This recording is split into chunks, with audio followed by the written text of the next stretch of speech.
मैं धारक को अर्थात देखने और सुनने वालों को ये वचन देता हूँ कि मेरा पूर्व जन्म और वर्तमान जन्म में किसी भी राजनीतिक दल से कोई संबंध नहीं है और ना ही अगले जन्म में किसी राजनीतिक दल से कोई संबंध होगा। अर्थात भूत, वर्तमान और भविष्य में कोई संबंध नहीं है। मैं सरकार हूँ के सभी एपिसोड मेरी खुद की सोच है। इसमें मेरा किसी भी मानव की भावना और उसके उद्देश्य को ठेस पहुंचाने का कोई ध्येय नहीं है। मैं सरकार हूँ। मेरा कर्म मानव जाति के विकास के लिए सतत कार्यशील रहना है। हे मानव, मैं सरकार हूँ कि इस 7वें प्रकरण में आज मैं गरीबी क्या है पर चर्चा करना चाहता हूँ। गरीबी तो युगों युगों से चलते आने वाला एक अभिशाप है जिस पर गरीबी रेखा से ऊपर वाले व्यंग करते रहते हैं। इसका सबसे अधिक फायदा भी उसी को होता है। इसमें इस भूभाग के पूर्ववर्ती और वर्तमान राजा भी शामिल हैं। गरीब अथवा अमीर अपनी अपनी स्थिति में खुश रहते हैं, परंतु उन्हें पीड़ा अथवा खुशी तब होती है जब उसे एहसास दिलाया जाता है कि तुम गरीब हो अथवा अमीर हो, और ये एहसास दिलाना इस भूभाग के राजाओं का कर्तव्य बन गया है।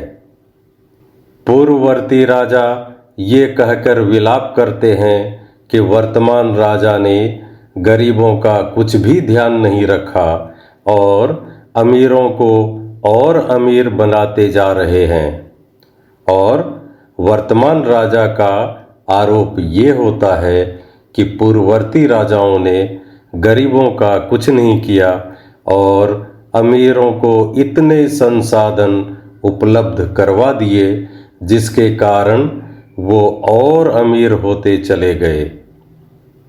उन दोनों के बीच एक गहरी खाई बन गई है जो कि बढ़ती ही जा रही है, और किसी भी राजाओं के पास इसका कोई उपचार नहीं है।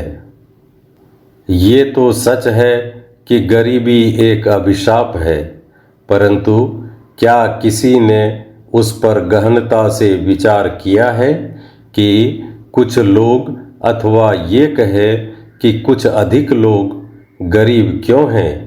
इसका मुख्य कारक है मुफ्त में पैसे अथवा वस्तु राजाओं के द्वारा प्रजा को देना। समस्या ये भी नहीं है कि गरीबों को मुफ्त योजना का लाभ क्यों मिलता है। समस्या ये है कि ऐसी स्थिति पैदा ही क्यों हुई। उन्हें उनकी योग्यता के अनुसार काम क्यों नहीं दिया जाता जिससे वो अपने और अपने परिवार का पालन पोषण कर सके। इस भूखंड से गरीबी इसलिए नहीं मिटती क्योंकि राजा चाहते ही नहीं है और या फिर इच्छा शक्ति की कमी है। यहाँ पर पूर्ववर्ती राजा और वर्तमान राजा दोनों ही एक दूसरे पर सिर्फ दोषारोपण कर प्रमाणित करने में लगे हैं कि वह दोषी है, मैं नहीं। और हाँ, इन परिप्रेक्ष्य में यह भी सत्य है कि इसका सबसे बड़ा दोषी जनसंख्या विस्फोट भी है, जिसे कोई भी राजा नियंत्रित नहीं कर सकता। इसे तो प्रजा ही नियंत्रित कर सकती है, तभी सबको कार्य करने का अवसर भी मिल पाएगा, क्योंकि साधन तो कम ही हैं। विडंबना ये भी है कि हम नदियों नालों में बढ़ते गंदगी को लेकर चिंतित होते हैं, पर बढ़ते जन सैलाब के प्रति हमेशा उदासीन ही नजर आते हैं। पूर्ववर्ती राजाओं ने इनका दिल खोलकर शोषण किया, जो कि सर्वविदित है। उन्होंने कभी भी उनके उत्थान के लिए सोचा ही नहीं। हाँ, कई योजनाएं चलाई गई, परंतु लगभग सभी सिर्फ कागजों पर ही किया गया और जो कुछ योजना धरातल पर उतरा भी तो उसमें भ्रष्टाचार इतनी गहराई तक पैठ बना गई कि उससे गरीबों का भला तो हुआ नहीं अपितु अमीरों को अधिक फायदा हुआ।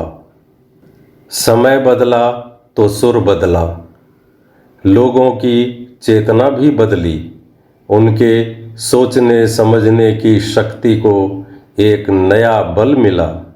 परिणाम स्वरूप एक नए राजा का चयन किया गया। वर्तमान राजा ने कुछ नए नए कार्य किए जिससे गरीबों को कुछ फायदा मिलना शुरू हुआ, परंतु समय के साथ साथ उन्होंने भी वही राह अपना लिया।